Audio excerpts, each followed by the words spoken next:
Luke Skywalker dies staring at a sunset. Anakin Skywalker dies staring at his son. Same family, same saga. Opposite meanings, and you probably never noticed. For 45 years, Star Wars endings have been hiding something in plain sight. Every single one follows a pattern so precise, so deliberate, that once you see it, you can't unsee it. A farm boy becomes a legend becomes a ghost inspires a revolution. These aren't just movie endings, they're psychological experiments in how to make millions of people feel the exact same emotion at the exact same moment. And every director knew exactly what they were doing. The medal ceremony that created modern blockbusters, the father reveal that broke every rule, the force projection that nobody saw coming. 9 endings. 9 different ways to answer one question. What does it cost to be a hero? I'm about to show you why Return of the Jedi's ending is actually the darkest, why the Phantom Menace ends with a funeral at a victory parade, and why The Last Jedi's final shot is the most important 60 seconds in the entire saga. But first, we need to talk about the ending that changed cinema forever, and the one brilliant choice George Lucas made that every director has been copying for 45 years. The template, A New Hope, the birth of modern movie magic. The medal ceremony at the end of A New Hope isn't just a victory celebration. It's a masterclass in how to make audiences feel like they've witnessed the birth of legends. Think about what Lucas accomplished in those final minutes. He took 3 characters we'd known for 2 hours and made us believe they deserved to stand alongside the greatest heroes in cinematic history. Luke receives his medal not just as a pilot who destroyed the Death Star, but as the symbol of hope itself. The farm boy who looked at twin sunsets and dreamed of adventure has become the person who literally saved the galaxy.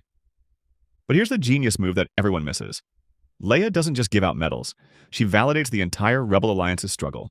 That ceremony transforms a desperate military victory into a moment of legitimate governmental authority. The final shot of our heroes standing together while the entire Rebel Alliance applauds isn't just a celebration. It's the visual representation of democracy defeating tyranny through individual courage. Han's presence at the ceremony is particularly brilliant because it represents the completion of his character arc from selfish smuggler to true believer in something greater than himself. A New Hope's ending also establishes the template that every subsequent Star Wars movie would either follow or deliberately subvert. The darkness, The Empire Strikes Back, the anti-ending that changed everything. The ending of Empire Strikes Back committed the greatest sin possible in the 1980s, blockbuster filmmaking. It made the audience leave the theater feeling terrible. No, I am your father. I Am Your Father isn't just a plot twist. It's a complete philosophical destruction of everything the audience believed about heroes, villains, and destiny. Luke doesn't just lose his hand in that lightsaber duel, he loses his entire identity. The simple story of good versus evil that A New Hope established gets completely rewritten as a family tragedy. The genius of Empire's ending is that it takes every traditional movie ending element and inverts it. Instead of victory, we get defeat. Instead of answers, we get devastating questions. Instead of triumph, we get trauma. Luke hanging from Cloud City's antenna isn't just physical rescue. It's the visual representation of someone whose entire worldview has been shattered and who now has to rebuild from nothing. The final shot of Luke with his mechanical hand looking out at the galaxy establishes the central theme that will define his entire journey. How do you remain good when you discover you carry the potential for evil within you? Empire's ending proved that audiences were sophisticated enough to handle complex emotions and unresolved conflicts, paving the way for every dark middle chapter that followed. The redemption, Return of the Jedi, love conquers all. The throne room sequence in Return of the Jedi isn't just the climax of the original trilogy, it's the most sophisticated exploration of good versus evil ever put on film. Luke's final confrontation with the Emperor succeeds because it's not actually about Luke versus Palpatine. It's about Luke versus himself. The real battle is whether he can save his father without losing his soul. I am a Jedi like my father before me is one of the most perfect character declaration lines ever written because it simultaneously rejects the Emperor's offer and affirms Luke's belief in Anakin's goodness. Vader's redemption works because it's not about forgiveness. It's about choice. Anakin doesn't become good again because Luke believes in him. He becomes good again because he chooses love over power in the moment that matters most. The Emperor's death represents more than the defeat of evil. It represents the victory of connection over isolation, love over hate, sacrifice over selfishness. The final celebration across multiple planets isn't just about the fall of the Empire. It's about the restoration of hope throughout the galaxy and the proof that individual choices can change the fate of billions. But Jedi's ending also asks a crucial question. What happens when the war is over and the heroes have to figure out how to live with peace? The beginning, The Phantom Menace, Innocence Before the Fall. The ending of The Phantom Menace is simultaneously the happiest and most tragic conclusion in Star Wars history, and most people completely miss why. The victory parade on Naboo represents the last moment of true innocence in the Star Wars saga. Everyone is celebrating, but we know they're celebrating the beginning of the Republic's fall. Anakin's joy at being accepted as Obi-Wan's Padawan is heartbreaking because we know this moment of pure happiness is the first step toward becoming Darth Vader. Palpatine being elected Supreme Chancellor while Padme celebrates represents the most perfect example of dramatic irony ever filmed. The heroes have won the battle while ensuring they'll lose the war. Qui-Gon's death establishes the central tragedy of the prequels. If he had lived to train Anakin, everything might have been different. His funeral pyre isn't just mourning a character, it's mourning the timeline where Anakin never falls. The final shot of young Anakin smiling at his new life as a Jedi is devastating because it shows us the exact moment when hope and doom become indistinguishable. The romance, Attack of the Clones, love in the time of war. The secret wedding between Anakin and Padme isn't just a romantic ending, it's a visual representation of how personal desires can conflict with institutional duties. Their marriage on Naboo happens while the Clone Wars begin across the galaxy, establishing the central conflict that will destroy them both, choosing between love and duty. The beauty of the ceremony contrasts with our knowledge of how their story ends, making every moment of their happiness feel precious and doomed simultaneously. Padme's decision to marry Anakin represents her choosing personal happiness over political responsibility, while Anakin's choice represents him prioritizing attachment over Jedi detachment. The final shot of C-3PO and R2-D2 as witnesses establishes them as the only constant observers of the Skywalker family tragedy from beginning to end. The Fall, Revenge of the Sith, when heroes become monsters. The ending of Revenge of the Sith pulls off the impossible. It makes us mourn the birth of Darth Vader while celebrating the birth of Luke and Leia. Vader's first breath in the suit isn't just the birth of an icon, it's the death of Anakin Skywalker, and the moment when the galaxy's greatest hope becomes its greatest threat. The parallel births of the twins while Anakin becomes Vader represents the cyclical nature of hope and despair. As one generation falls to darkness, another is born to carry the light.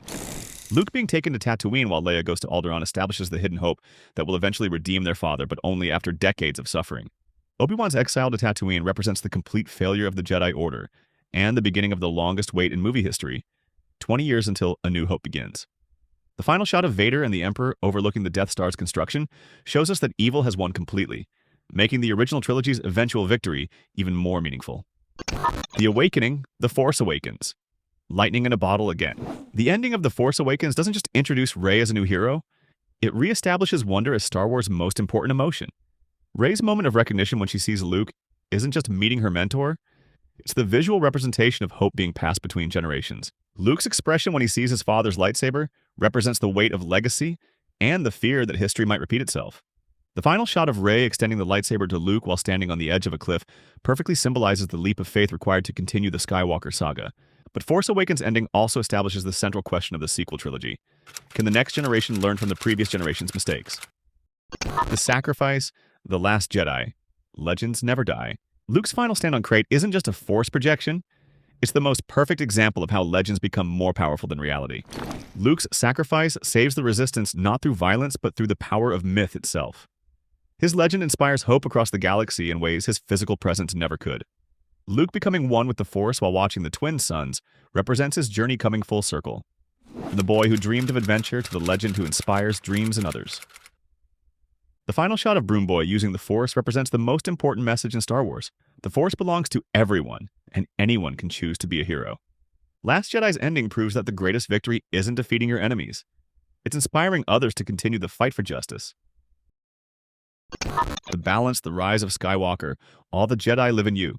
Rey's moment of death and resurrection doesn't just end the sequel trilogy. It completes the most complex redemption arc in movie history. Jedi who ever lived lives in you. All the Jedi live in you isn't just encouragement. It's the revelation that Rey represents every Force user who ever chose light over darkness. Rey's death to defeat Palpatine represents the ultimate Jedi ideal, choosing to save others even at the cost of your own life. Ben Solo's sacrifice to save Rey proves that redemption is always possible, and that love is literally stronger than death in the Star Wars universe.